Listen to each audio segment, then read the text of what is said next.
Hola a todos. Bueno, en este encuentro que nos tiene por convocatoria vamos a estar desarrollando monedas digitales, parte 2, que es la relación entre la enajenación de monedas digitales y otros impuestos. Recuerden que en el video anterior hablamos respecto del impuesto a las ganancias y bienes personales, y en este video el objetivo es abordar otros impuestos y su relación y el encuadre que tenemos hoy vigente de acuerdo a la normativa.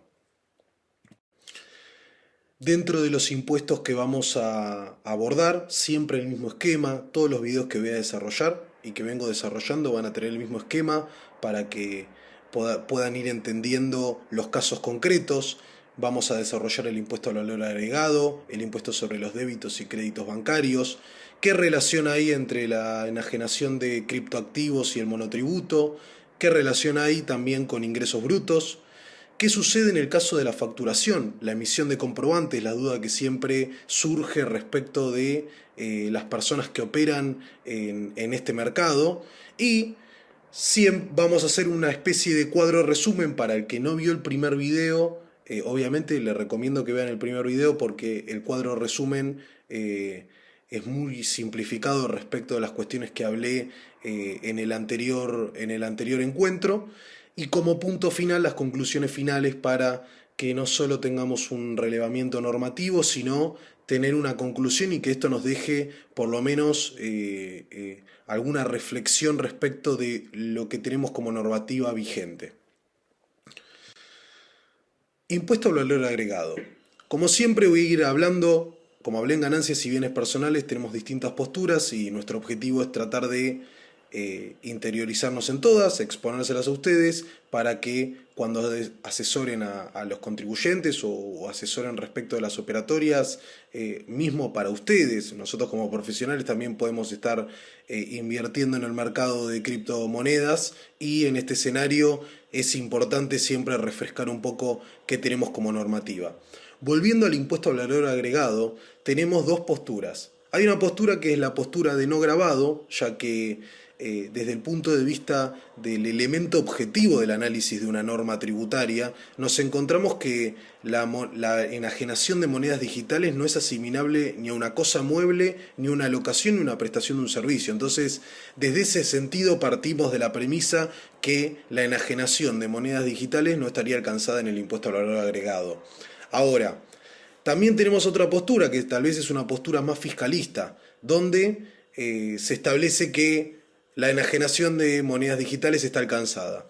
La realidad es que al momento, hoy cuando estamos grabando el video, no encontré la postura de por qué estaría alcanzado. O sea, por eso en este escenario creo que la postura predominante y con mayor justificación es la de no alcanzado. No obstante eso, hay una postura donde establece que estaría alcanzado, pero bueno, no hay demasiado sustento ni demasiado contenido respecto de por qué estaría alcanzado esta operatoria.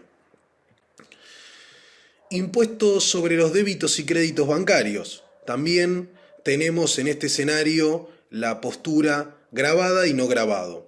Y la corriente que establece la postura grabada se remite al artículo 1 de la ley 25.413, que me dice que todos los movimientos de fondos propios o de terceros estarán dentro de la órbita de el objeto del impuesto a los débitos y créditos bancarios. Entonces, partiendo de esa premisa, la postura de esta corriente me dice que estaría alcanzado sobre los impuestos y débitos bancarios.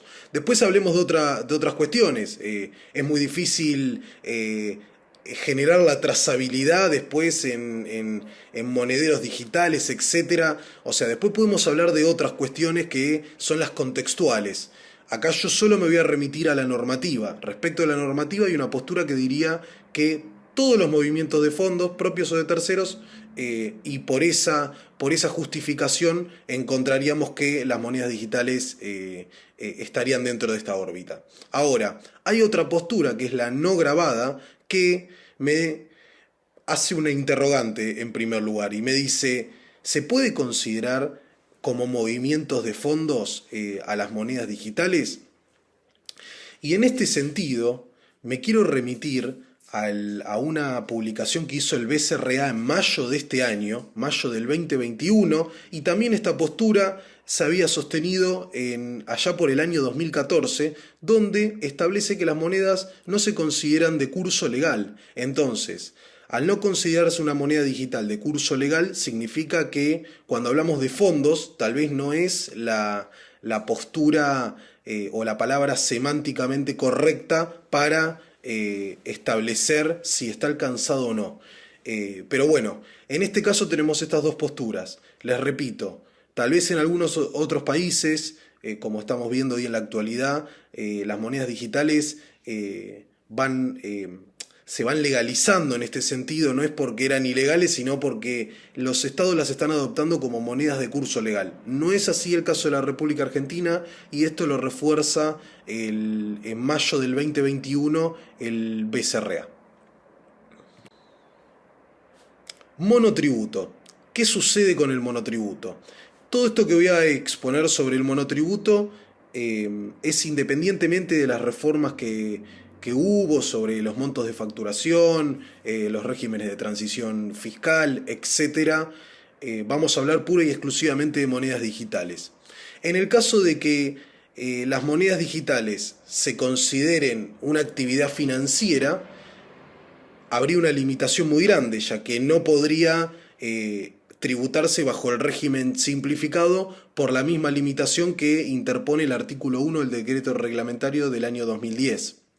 Entonces, en este sentido, si en algún momento se define que es una actividad financiera, que tal vez es la corriente hacia donde apunta todo, a una actividad financiera, vamos a encontrar que hasta el día de hoy, sin modificación alguna, hay una limitación por parte del artículo 1 del decreto reglamentario del año 2010. Y si no existiese una actividad financiera, se considera que no es una actividad financiera, cuando analizamos si es una venta de cosa mueble, locación o prestación de servicios, como les expuse en el impuesto al valor agregado, no configura ninguna de estas tres situaciones. No es ni una venta de cosa mueble, ni una locación, ni una prestación de servicios. Entonces, en este sentido, dentro de lo que es el régimen simplificado, no se podría encuadrar, ya que, como les dije recién, tenemos dos situaciones. Si se considera actividad financiera, no podría incluirse en el monotributo. Y si no es una actividad financiera, igualmente tenemos limitaciones porque no está tipificado la enajenación de monedas digitales con alguno de los supuestos del objeto del régimen simplificado. Acá les aclaro, en el caso de que en algún momento se incorpore, se modifique el monotributo, avance y tal vez se considere dentro del régimen, hoy no lo sabemos, tal vez habría que analizar el tema del valor unitario de venta. Habría que entender que, si bien no es una venta de cosa mueble, tiene un valor de cotización, un valor, un precio unitario de venta en el mercado. Impuesto a los ingresos brutos. El impuesto a los ingresos brutos, para resumirlo, no es el objetivo dar una clase de ingresos brutos, pero la configuración del gravamen yo la podría determinar en tres patas fundamentales: la habitualidad, la onerosidad y el elemento espacial. Son los tres elementos genéricos que configuran el impuesto a los ingresos brutos. Después podremos discutir si hay más, menos o hay algunas otras situaciones, pero en principio los tres elementos basales son estos. Y en primer lugar, respecto de la habitualidad, siempre está dentro de la pregunta, y si son algunas operaciones aisladas, bueno, eso será algo que si en algún momento se configura o se empieza a alcanzar con el impuesto sobre los ingresos brutos, se tendrá que definir qué se considera habitualidad y qué no. La onerosidad, esto no genera mayor complicación porque todas las operaciones de enajenación de monedas digitales no son sin fines de lucro, sino son a título oneroso y altamente especulativos. Entonces, en este sentido, la onerosidad no va a ser algo que se ponga en jaque respecto del análisis.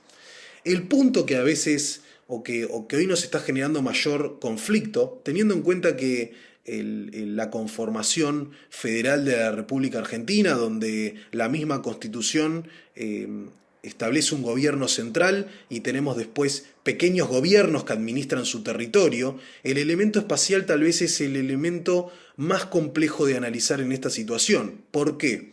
Porque es el elemento que determina la potestad tributaria de las jurisdicciones, es decir, de las provincias. Entonces, en este escenario, si el elemento espacial de la enajenación de monedas digitales, como hablamos en el anterior video y como voy a volver a repetir ahora, se emite a través de organismos descentralizados, donde es muy difícil establecer la localización del ente emisor, encontramos una situación que complejiza el análisis del elemento espacial, ya que uno puede decir, bueno, ¿dónde se enajenaron estas monedas digitales? Esa es la pregunta que siempre nos hacemos. Y no lo sé, porque puede ser de un emisor de África, un emisor de México. Entonces, en este sentido, el análisis creo que acá se va a tener que desarrollar un poco más sobre el elemento espacial, que va a ser el punto de conflicto, teniendo en cuenta que también el elemento espacial hasta el día de hoy adolece de ciertas cuestiones. No termina de quedar muy claro a través de la Corte Suprema y de los fallos que ha habido durante todas estas últimas décadas. Se ha tratado de limitar la potestad tributaria de las jurisdicciones. Pero a todo esto se le suma que cuando se está terminando de aclarar o se trata de aclarar y vamos rumbo a generar doctrina aclaratoria sobre la potestad tributaria, aparecen nuevos elementos y nuevos jugadores dentro de la economía global y que impactan en la economía local nuestra de nuestro país. Entonces va a ser un elemento que se va a tener que detallar y hacer mucho trabajo y mucho hincapié, y tal vez un trabajo colaborativo de las 24 jurisdicciones para poder determinar y que esto no genere distorsiones tributarias. Facturación. Anteúltimo punto del video.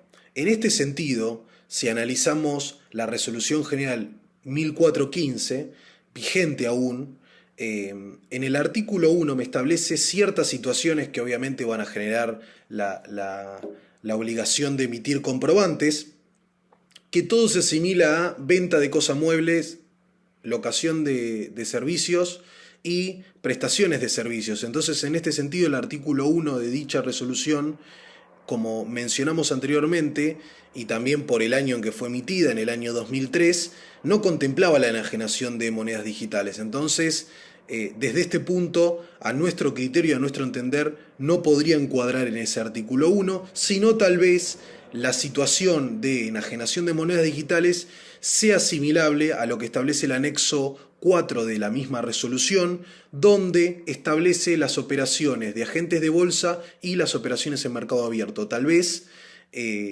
la solución esté en ese anexo y no en el artículo 1 de la misma resolución general.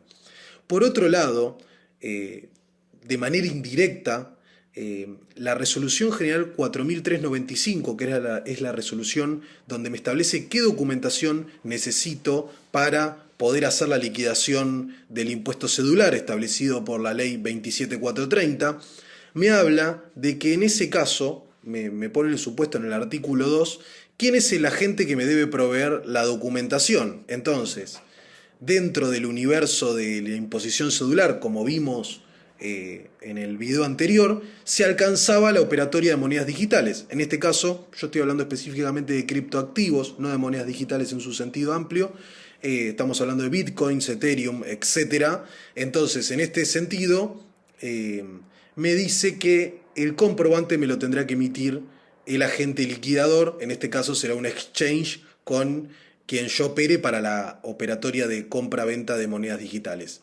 Ahora, dentro de la operatoria y dentro del universo y el mercado de monedas digitales, existe el formato que es P2P, o sea, es un... Yo por ejemplo, le vendo a Juan Pablo Tevini, o sea, yo soy Augusto Tevini, Juan Pablo Tevini, y yo no necesito una intermediación como en la bolsa, que tiene que haber gente designada especialmente para regular qué intermediación se está haciendo en el mercado, sino en este escenario yo le quiero vender a Juan Pablo me quiere comprar a mí, hacemos este formato que es P2P, y en este escenario no hay intermediación alguna y no queda registrado más que entre Juan Pablo y Augusto. Entonces, esta operatoria, que es muy usual dentro del mercado de los criptoactivos, es muy difícil de regular y es muy difícil de establecer quién me tiene que dar el comprobante.